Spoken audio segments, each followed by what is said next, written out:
वैष्णव को। हमारे यहाँ दूसरी निष्ठा तुलसी की कही गई है कि अगर मरते समय एक दाना भी तुलसी का आपके कंठ से स्पर्श हो गया, हमारे महाराज जी कहते हैं, मलुक पीठ वाले महाराज जी, कि मरते समय एक दाना भी तुलसी का कंठ से स्पर्श हो गया तो भगवान के धाम की प्राप्ति होगी, आपको नरक नहीं जाना पड़ेगा।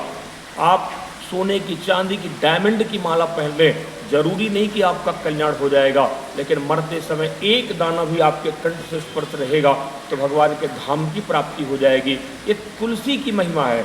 हमारे महाराज जी कहते हैं गुरुदेव भगवान कि घर में भी आप बाथरूम में स्नान कर रहे हैं, अगर कंठ में तुलसी विराजमान है और उस जल को छूते हुए जब वो जल नीचे जाता है तो ब्रह्मांड के सारे तीर्थों का स्नान आपको नित्य प्रति प्राप्त हो जाता है। नित्य आपको गंगा, यमुना, सरस्वती, नर्मदा, कावेरी और अलकनंदा सब पवित्र नदियों में स्नान करने का पुण्य प्राप्त हो जाता है जब आपके मस्तक, आपके गले में तुलसी विराजमान रहती है। जब तुलसी विराजमान होती है, प्रसाद पाते हैं तो एक एक कौर में अश्वमेध यज्ञ का फल आपको प्राप्त हो जाता है।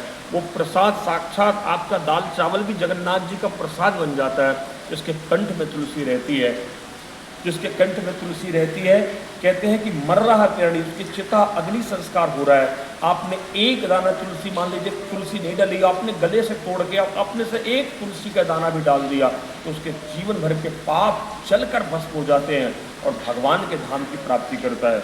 अब आप ये पूछ सकते हैं कि लोग जीवन भर पाप करें और तुलसी कंठ में हो मर जाए, तो आप तो कह रहे हैं कि यमराज लेने नहीं, भगवान के पार्षद ही लेने के लिए आते हैं, तो ये इसका न्याय कैसे होगा कि हम तुलसी पहन ले पाप करें।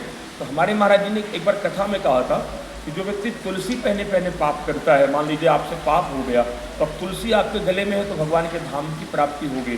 तो भगवान शंकर फिर उसके पैर में रस्सी बांधते हैं और 84 कोस की परिक्रमा लगाते हैं, तो वो खूब घिस घिस के उसके पाप भस्म हो जाते हैं और फिर भगवान शंकर भगवान की गोद में बैठा देते हैं, यानी बैकुंठ साकेत गोलोक की प्राप्ति हो जाती है।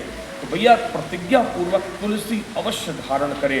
आप ज़्यादा नहीं तो कम से कम एक दाना, सोने में मड़कर, चांदी में आपको शर्म लगती है, दुनिया भर के माले पहनने में आपको शर्म नहीं लगती है।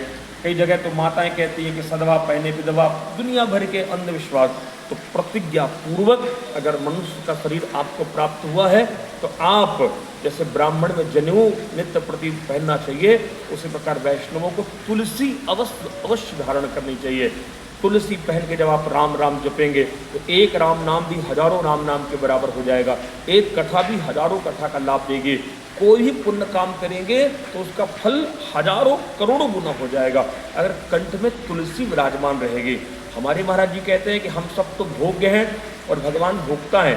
जैसे 56 भोग ठाकुर जी को लगाओ और तुलसी का पत्तर नहीं डालो तो भगवान उस भोग को स्वीकार नहीं करते हैं।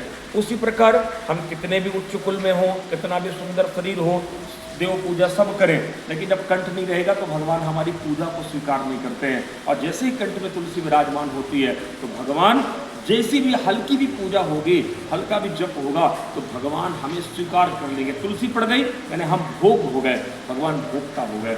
इसलिए तुलसी तिलक अवश्य धारण करना चाहिए।